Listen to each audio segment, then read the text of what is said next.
Hello, Enlightened22 here, and I've just been invited to play on my favorite server. Yes, that's the server's name. It's also my favorite server that I'm currently playing on, hence the name. So, what I have behind me is a sugarcane farm, but before we get into all the farms and all the cool stuff they set up, let's explain a bit about what the server is. So, I just got on yesterday. I'm a little bit established, as you can see. But it's 7 guys, now 8 including me, who are all about redstone, building big things, building big farms, such as the sugarcane farm, and there's a big iron golem farm over here. And I actually got invited pretty much right when they finished building every farm that you could think of. So, yeah, I get to skip the whole grindy part about the beginning of Minecraft and jump straight to all the good stuff, all the good blocks, and just get to decorate and build crazy farms that are more for just fun than for actual practical use, which is the type I like. Nice. A little bit more about the guys on the server, though. It's a small whitelisted server, like I said, only 8 of us. All of them are really good guys. It's a very communal-based server, so you build a farm, we work together to build farms, and just take whatever you need from the farms because they're for everyone. So, a little bit, I'll give a quick description of what I'm planning on this series. So, I have some big things planned already. I'm looking at building a base. I have a really cool concept laid out. We'll get into that in future episodes.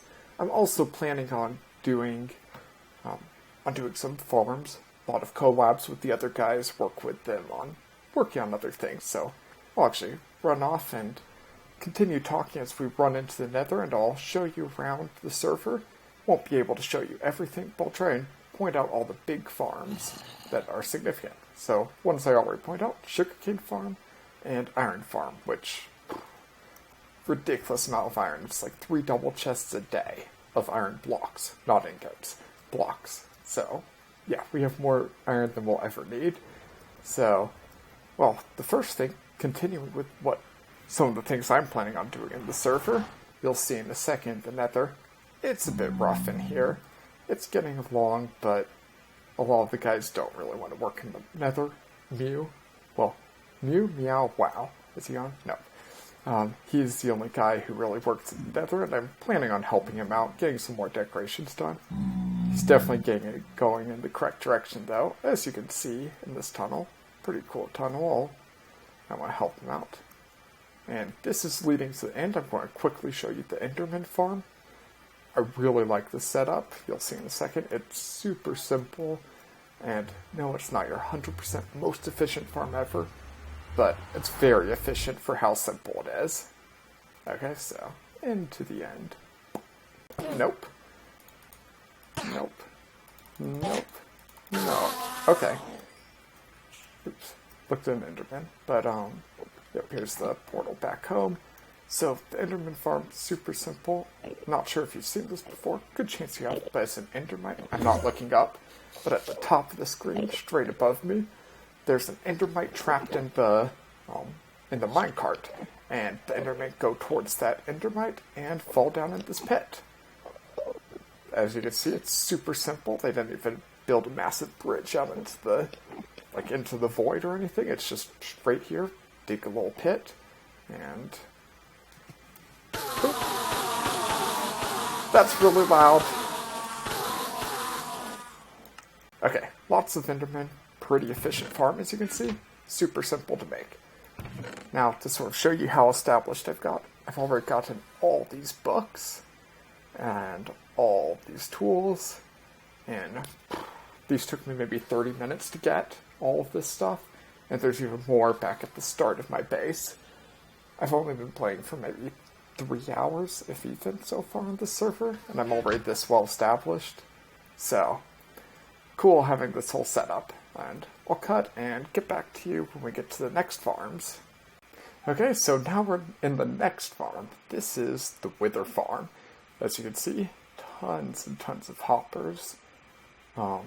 I think Muse said he had gotten 100 Wither Skulls out of this in like 5 hours, 6 hours of AFKing. I think. Don't quote me on that. But Basically, it's off of dogs, so I can't use it currently because I don't have a dog, but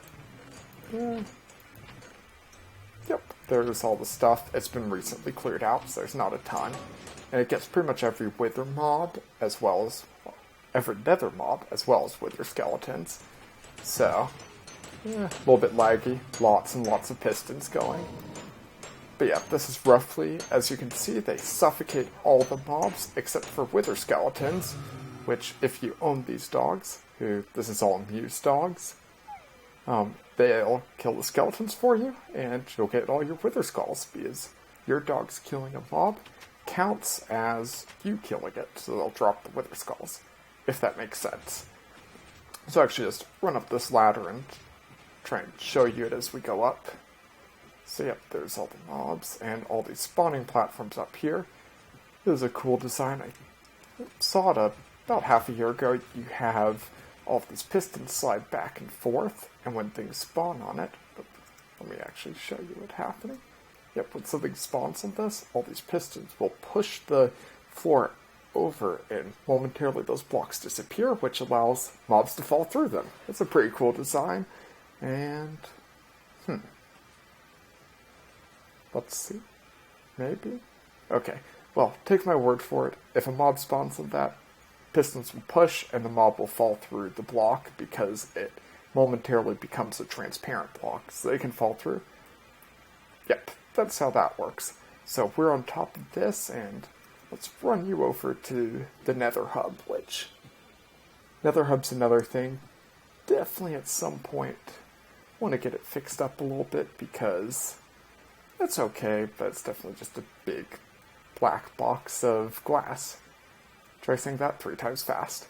Okay, so in here, right over here where I'm looking, is the tunnel. If you remember the tunnel where the end was, and the minecart's track, it goes right over here.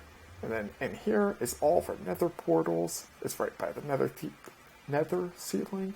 Oh, sorry. The tunnel's up there by the glass. Or ice. I can't speak. Okay, so this is the nether area. All these portals go to the community, which I'll be showing you in a second.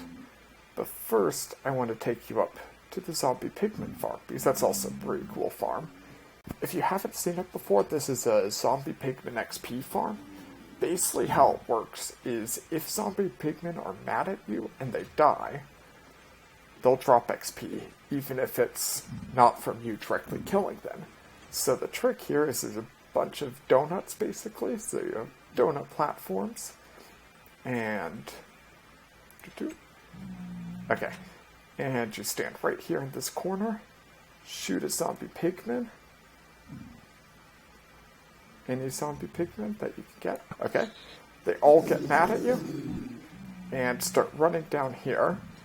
When they all die down here, there's a slime block that pushes XP orbs into into glass. Just an item elevator that comes up and starts giving you XP. And yeah, they've got a bunch of books in here stored up. And that's all the stuff here. Oh, that's just my ender chest. And that's how this works. Very cool design. I think the Zip crowd made it. Like when this came in, I think it was a 1.8 this feature came in, and the Zip crowd made this farm. Very cool farm. And then you make sure to ender pearl down, because if you don't ender pearl, they'll make all the zombie pigmen on the floor mad, which you don't want mad zombie pigmen. Oops. And if you're curious, the reason that you need to ender pearl, yeah, if I don't ender pearl, I climb down, and there's a zombie pigman here, they can both communicate with each other and get mad, which is not good. So, ender pearling down immediately gets you out of range of all those zombie pigmen above me, and now they're not mad. And there's a big hole punched in the nether ceiling. I don't know if you've ever punched holes in bedrock, but this is a pain. This is a lot of grinding to get that. So, yep, here we are. And, oh, I can actually take you straight to Renaldo's base. Here we are. This is Renaldo's base. As you can see from the inside, big. Well, not big, but definitely like a very Nice style. Just very grand style. That's the word I was looking for. Very grand. So let's go out here and show you. First of all, I love this greenhouse. He's planning on getting every animal and plant in the game in here. You can sort of see some sheep down there. There's a bunch more. And yeah, he's going to make a number of these. They're really cool teardrop. At least it reminds me of a teardrop. Sort of teardrop design greenhouse. I really like it. So these are some terraces. I also really like those. I'm just going to say I really like it about everything. Has a nice garden out front, some statues, using armor stands, some trees, and yeah, this is big. You can sort of see what I'm talking about by this being an ambitious project, extremely big. I'm excited to see if you can finish this, and very grindy. Look at all that marble. Marble is such a pain to get. Probably the worst material to gather in the game because it's one of the few things you can't automate, and you just have to explore the nether, and that's not what I'm a fan of. But yep, all through here. Lots and lots of beacons. Didn't mention that earlier. Part of being super well established. I actually got a free beacon. They're like, oh yeah, we have extra beacons laying around. Here, have one. So yeah, that is his base. At least some of his base. Definitely not complete, but it's already big and impressive, so I'm excited to see the progress on that. Let's run all the way through here, and we'll actually get to the main community area. There's another thing I really like about the server, what they've done. Everyone's within about 500 blocks of this community area. So it's super easy for everyone to meet up with each other, and yeah, if I'm like, hey, can I get some help on this? Anyone on the server can run right over and be there in a minute. It will take no time, and I can do the same for people, which will be fun. And nice little signs to explain where everything is. So this is the main community. I'm definitely going to make a house in here. I'll get into all the stuff, well, into my plans of building down the road. Muse library, another beacon. So I have a couple things I want to show you in here, a couple main things. So one, this is a melon and pumpkin tower, very basic farm design. Just uses pistons, pushes the melon. Sure, you've seen that before as well. One thing I really like that this brings up is they do double door, sort of like an airlock, anywhere with villagers. These villagers are super valuable. If you've ever tried breeding villagers, you would know that. And this is a really good villager. He is 8 pumpkins for an emerald and 8 melons for an emerald, which is the best deal you can get for each of those, so the chances of that are really low. And if you don't know, pumpkins and melons are the best way to get emeralds. They're the easiest thing to farm and take the least amount. Like, using raw chicken or books, you need something like 24 of each to get an emerald, while this, you can get 8 emeralds from 1 stack. So this is a great way to get emeralds super fast. To make that a point, look how many melons are in here. Well, there's a lot. Double chest full of melons, so basically if you ever want to get emeralds, just trade for as long as you want, and you can collect them. So there's that. That dome's an alien biome, so someone's making an alien biome in there. That's a pretty cool looking. I might show you it. I'll just show you it now. I was going to say I might show you it later. On the way over, I'll actually show you this first. Suspense. Wait until you get to see the alien biomes. Okay, so this is an auto potato and carrot farm. It just uses villagers to auto harvest and get you potatoes and carrots. So, between Gold Farm and Carrot Farm, unlimited golden carrots. Best food in the game. Pretty awesome deal. I have a sweet setup already. I've already said this. I want to keep saying it, but this will be very nice getting to skip the grindy early game and getting straight to end game through all their hard work. Thank you, my favorite server. Thank you, everyone. So, yep, this is the alien biome. Just very unique. I haven't seen something like this before, so I always like unique builds, something different. Nice use of glass. A lot of blocks that you normally don't get to see together, or just don't see in builds ever, like clay. Not hardened clay, but the bluish clay blocks, those you almost never get to see. Don't attack me. Okay, he's running away. He knows to run. Fear me. So first of all, he has a nice little, I think they're mangroves. I don't know what type of tree this would be. It reminds me of mangroves, where you have some of the roots going underground, big sprawling roots. Little mangrove grove, that's what I'll call it for now. Correct me if I'm wrong. And he made this cliff. So it's a little like caverned out cliff here.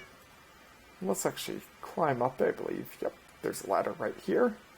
Climb up, it gives a decent overview of this area. This is a nice little like house. This is where I've been sleeping.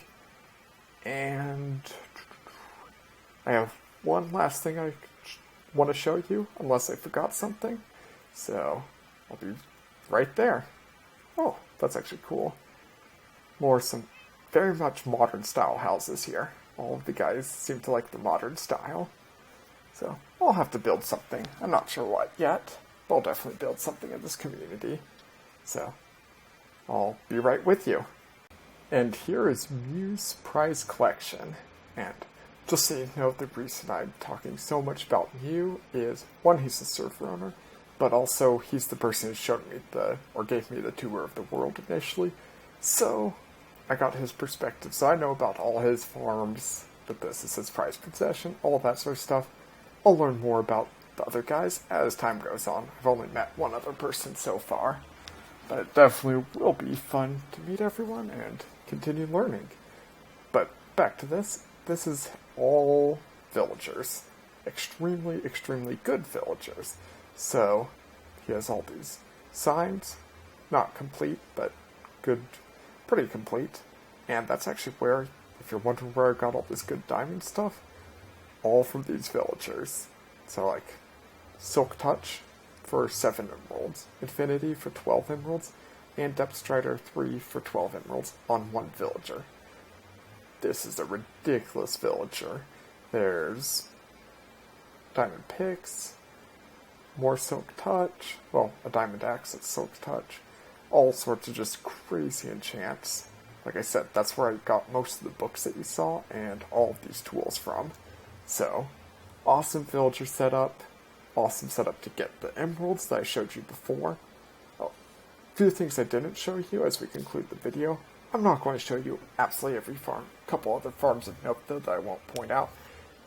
Mew has a big villager breeding tower that's in the community. You might have been able to see it.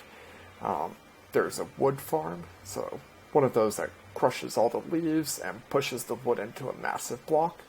That's a really cool farm to have around. There's a guardian farm, which you might have been able to guess based on all the prismarine used throughout this world.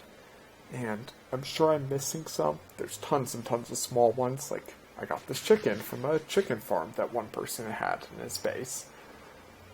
All sorts of things. And I believe that is all for the first episode.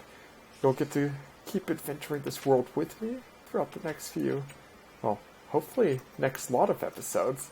Hopefully this will be a long-running series. I'm super excited for this.